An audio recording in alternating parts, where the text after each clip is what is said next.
Hi, everybody. This is Jeffrey. It has been a little more than 10 years since I last spoke to you. So, even looking back on my last video and the ones before that, I'm kind of like, who is this guy here, right? A lot's changed in 10 years, but also, too, a lot of the same themes I've talked about before continue, right? And it's important to acknowledge that.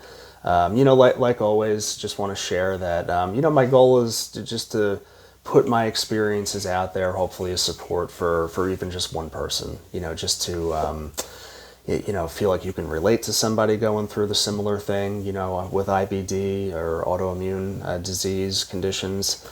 So that's my purpose here. I have been wanting to talk to you for a while, and this felt like the right time. And my goal moving forward is to be more consistent because I do have a little bit of movement right now, with my medical health. So just to catch everybody up to speed, the last video was September 2014. At that point, from 2013 when I had the takedown, past 2014 and really to like 2017, 2018, I had not been seeing my GI doctor. That was for just two really simple things. The first is I felt great, and again, thank God that I had those really solid years post-surgery, and they were really a blessing to me. Also, too, emotionally, I got to be honest. The thought of just going back to, to seeing him and in his office, there was a lot of difficult moments there, right? Talking about the colitis getting worse, talking about surgery, right? Talking about my future. So that was really why I held off for so long. But in 2017, 2018, I've been keeping up with the literature about, living with a J pouch and, the importance of, again, reducing or not having any inflammation in there for cancer reasons, for overall, just good health reasons. So reconnected with my GI doctor. The first thing that he said was, let's do a pouchoscopy and an endoscopy, right? Basically since 2017, every 2 years, sometimes even a little bit sooner, maybe every 12 months, 16 months, I've done a pouchoscopy. Initially it showed, isolated periods of inflammation, and the treatment for that was 2 weeks of ciprofloxacin antibiotic, and that did the trick. It really improved my stool quality, really just improved, just overall, maybe not as fatigued, things like that. As we've moved closer to this present day, my doctor has explained to me that at this point, because I've had, more than two or three at this point of these pouchitis, my apologies, these pouchitis flare-ups. At this point, it's considered chronic pouchitis. Thankfully, it's at a low level, so it's not like I'm seeing bleeding when I'm going to the bathroom. It's not like when he's doing his pouchoscopy scope, that he's telling me, hey, it looked like a horror scene in there. But we want to kind of nip this in the bud before it could possibly get to that level. So, just over the last couple phone calls or appointments with him, we are talking about daily management options, right? Whether that's through, an injectable medication or, some of the oral pills, right, that have come out since I had, my colon removed, right? There's several new drugs on the market, and it seems like each one that comes out, they get a little bit more promising, right? With maybe targeting specific inflammation with less possible, unwanted side effects. So right now, that's the ongoing discussion in that area. 2020, I did have my second hernia repair. Again, that right inguinal hernia. I just wanted to mention that because, again, the important thing was with this. First of all, I was fortunate to go to the surgeon who did my colectomy and J-pouch reconstruction. She did my hernia repair. I had better insurance at that time, and that allowed me to go into New York, get that done.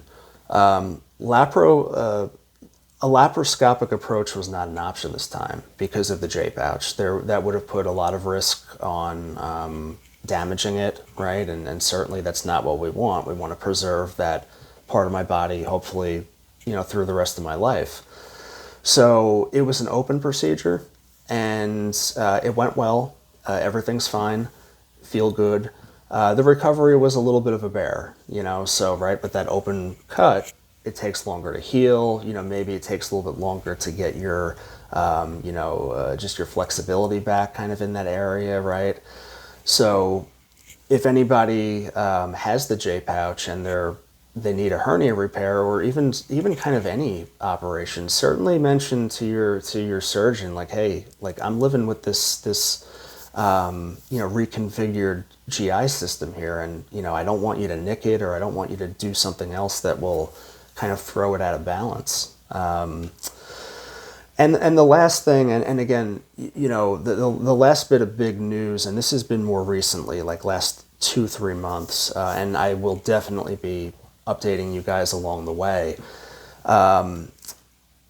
For about a year now, at different times, I've been having very vague and very general rheumatology symptoms. So I'm seeing a rheumatologist, and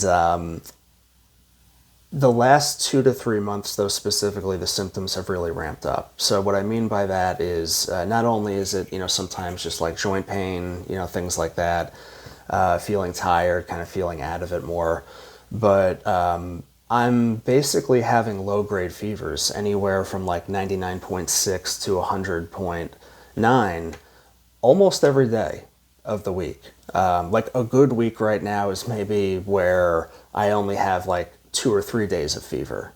The fevers aren't traditional in the sense like, right, if we get the flu and we have a fever, that temperature is sticking with you, right, at least for one day, most likely multiple days.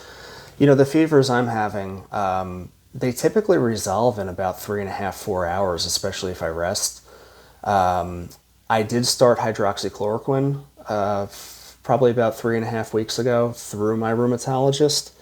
And that's kind of like the starting point for, according to her, to reduce these unwanted symptoms.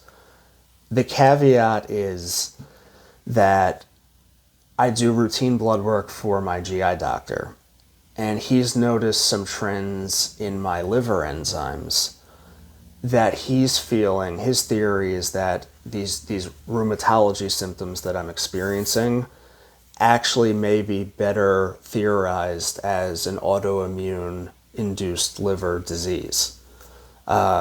That was not what I was hoping to hear, right? Again, this autoimmune component that's been in my body since I was 15 is now potentially causing another major organ to have inflammation, right? And with the liver, that can lead to scarring, cirrhosis, liver failure, right? Definitely things I don't want. We're in the early stages of really, of proving this. So I'm doing blood work every, 3 weeks. We will definitely be doing an ultrasound of the liver just to, again, make sure that we're not seeing any scarring. And probably, it's kind of like 60-40 at this point that I might have to go through a liver biopsy, which, again, I'm not thrilled with, but I really want answers so that, I can give my body the best fighting chance possible. So again, I will definitely be posting more about that. And I really share this because, again, from my perspective, and especially kind of like the emotional, mental side of this, it was really devastating to hear my GI doctor share that, in a recent phone call. Again, kind of brought up all the stuff from when I was a 16-year-old, hearing like, hey, you have a serious illness, it's chronic, it's not going away. And then hearing that again, right, when it was time for my surgery, my colectomy, my J pouch, like, hey, like, this is a radical surgery, it's serious. And it's not guaranteeing you a perfect life moving forward, right? Like I said, pouchitis has creeped in.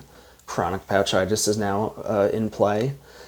So again, I guess if I could just summarize real quickly, I know I'm rambling a little bit.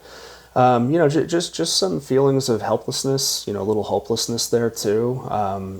Really feeling grief for myself as a person, right? Like almost like a third party view of what's going on in my life health wise, and really feeling grief for that individual, for me. Again, I share all this because I know that there's many of us out there going through similar situations, uncertainty, confusion, right? Handling news that you weren't hoping for or even expecting. And, again, if these videos can at least help one person, feel a little bit more validated or understood, then, mission accomplished. So I'm glad to reconnect with you after, again, 10 plus years. And I will be talking with you more frequently moving up, especially with, this whole liver thing. So take care until then. Again, I think my email is on my channel. People can always send me, messages if you have any questions or concerns, things that you're going through or things I can, just help maybe lend a little support to. But take care until then.